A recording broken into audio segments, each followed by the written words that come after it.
പ്രിയപ്പെട്ടവരെ, അതെ, നമ്മുടെ സ്വപ്നങ്ങൾക്കുള്ള ആദ്യത്തെ സ്റ്റെപ്പ് പഠനമാണെന്ന് നമുക്കെല്ലാവർക്കും അറിയാം. എന്നാൽ ചിലപ്പോഴൊക്കെ മടി വരുന്നത് സ്വാഭാവികമാണ്. അത് എല്ലാ മനുഷ്യന്മാർക്കും വരുന്ന ഒരു കാര്യമാണ്. അതിൽ വലിയ ബുദ്ധിമുട്ട് തോന്നാതെ നമ്മുടെ സ്വപ്നങ്ങളിലേക്ക് തിരിച്ച് നടന്ന് സഞ്ചരിക്കാൻ കഴിയുന്നവനാണ് വിജയിച്ചു വരിക. അതെ, ചിലപ്പോഴൊക്കെ ഒരുപാട് കാര്യങ്ങൾ നമ്മളുടെ ചുറ്റും നമ്മളെ അലട്ടിക്കൊണ്ടിരിക്കും. അതിൽ നിന്നൊക്കെ പിന്തിരിഞ്ഞ് ഓടാൻ തുടങ്ങിയാൽ നമ്മൾ ആ ഓട്ടത്തിൽ മാത്രമായിരിക്കും. നമ്മുടെ വിജയത്തിൽ എത്തിപ്പിടിക്കണമെങ്കിൽ നമ്മൾ തിരിച്ചു നടന്നേ പറ്റും. തുടക്കക്കാരി ആയതുകൊണ്ട് തന്നെ നിങ്ങളുടെ സപ്പോർട്ടും സബ്സ്ക്രൈബും ലൈക്കും എല്ലാം എനിക്ക് ആവശ്യമാണ്. എൻ്റെ കൂടെ ഒന്ന് കൂടുന്ന കൂട്ടുകാരെ, ലക്ഷ്യത്തിൽ ഉറച്ചു നിൽക്കാം. അതെ, ഒരിടത്ത് അറിവ് നേടാൻ ആഗ്രഹിച്ച ഒരു യുവ വിദ്യാർത്ഥി ഉണ്ടായിരുന്നു. എന്നാൽ പഠനം വളരെ കഠിനമായതിനാൽ അവൻ പെട്ടെന്ന് നിരാശനായി. എത്ര ശ്രമിച്ചിട്ടും ഫലമില്ലെന്ന് തോന്നിയപ്പോൾ അവൻ പഠനം ഉപേക്ഷിച്ച് വീട്ടിലേക്ക് മടങ്ങാൻ തീരുമാനിച്ചു. തൻ്റെ പുസ്തകങ്ങളുമായി അയാൾ നടന്നു പോകുന്ന വഴിയിൽ പ്രായമായ ഒരു വൃദ്ധയെ കണ്ടു.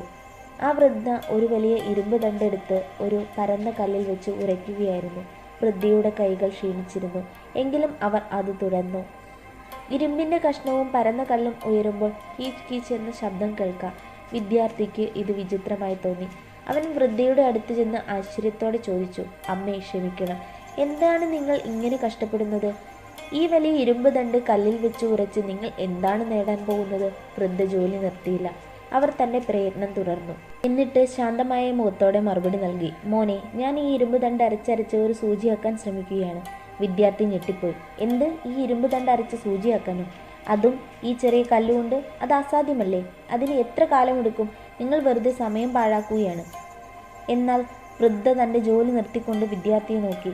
എന്നിട്ട് വളരെ നിശ്ചയദാർഢ്യത്തോടെ പറഞ്ഞു, "മോനെ, ഒരു വലിയ ഇരുമ്പ് ദണ്ടരച്ച് സൂചിയാക്കാൻ കഴിയുമോ എന്നതിലല്ല കാര്യം. ഞാൻ ഇത് മുടങ്ങാതെ എല്ലാ ദിവസവും ഒരേ മനസ്സോടെ ചെയ്യുകയാണെങ്കിൽ ഒരു ദിവസം ഈ ഇരുമ്പ് ദണ്ട് തീർച്ചയായും സൂചിയായി മാറും.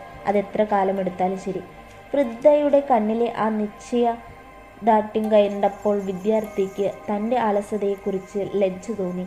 അവൻ ഓർത്തു, ഇത്രയും പ്രായമായ ഒരാൾ അസാധ്യമായ ഒരു ലക്ഷ്യത്തിനു വേണ്ടി പോലും ഇത്രയും ക്ഷമയോടെ പ്രവർത്തിക്കാൻ തയ്യാറാണെങ്കിൽ ഞാൻ എന്തിനാണ് എൻ്റെ മഹത്തായ പഠനം ഒരു ചെറിയ പ്രയാസം കാരണം ഉപേക്ഷിക്കുന്നത്?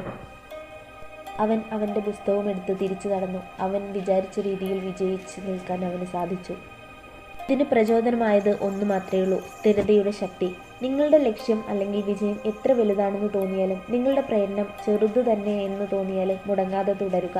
സ്ഥിരമായ ചെറിയ പ്രയത്നമാണ് വലിയ ലക്ഷ്യങ്ങളെ സൂചിയായി രൂപാന്തരപ്പെടുത്തുന്നത്. ഒരിക്കലും ഉപേക്ഷിക്കരുത്.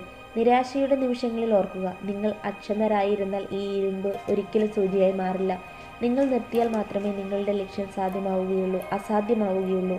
പ്രധാനപ്പെട്ടത് പ്രക്രിയയാണ്. നിങ്ങൾ ലക്ഷ്യത്തിൽ എത്തിയില്ലെങ്കിലും അതിലേക്ക് നടക്കുന്ന ഓരോ ചെറിയ പ്രയത്നവും നിങ്ങളെ കൂടുതൽ കരുത്തനും ശക്തനുമാക്കും. നമ്മുടെ തോൽവിയായാലും നമ്മുടെ വിജയമായാലും അത് നമ്മുടെ മാത്രമാണ്. അത് മറ്റാരെയും ബാധിക്കുന്നില്ല. എല്ലാവരും മുന്നോട്ട് പോയിക്കൊണ്ടേയിരിക്കും. നമ്മൾ അലസത മറന്ന് പ്രയത്നിച്ചാൽ മാത്രമേ നമ്മൾ വിചാരിക്കുന്ന രീതിയിൽ വിജയിച്ചു നിൽക്കാനും നമ്മൾ ആഗ്രഹിക്കുന്നതെല്ലാം നേടാനും നമ്മുടെ ചുറ്റുമുള്ള പ്രിയപ്പെട്ടവർക്ക് എല്ലാം ചെയ്തു കൊടുക്കാനും നമുക്ക് കഴിയുള്ളൂ. അതുകൊണ്ട് അലസത, മടി അല്ലെങ്കിൽ ബുദ്ധിമുട്ടുകൾ, ചുറ്റുമുണ്ടാവുന്ന പ്രയാസങ്ങൾ എല്ലാം മറന്ന് മുന്നോട്ട് തന്നെ പോവുക. അതെ, നിങ്ങൾക്ക് ഒരിക്കൽ വിജയിച്ചു നിൽക്കാൻ കഴിയും. നിങ്ങൾക്ക് അതിന് മാത്രമേ കഴിയുകയുള്ളൂ. സ്ഥിരമായ പ്രയത്നം, അതെ, നമ്മളെ വലിയ വിജയത്തിലേക്ക് തന്നെ എത്തിക്കും. അത് ഉറപ്പായ കാര്യമാണ്. അതിൽ ഒരു സംശയവും വേണ്ട. നിങ്ങൾ മുന്നോട്ടേക്ക് തന്നെ വിജയിച്ചു വരൂ. The universe thank you.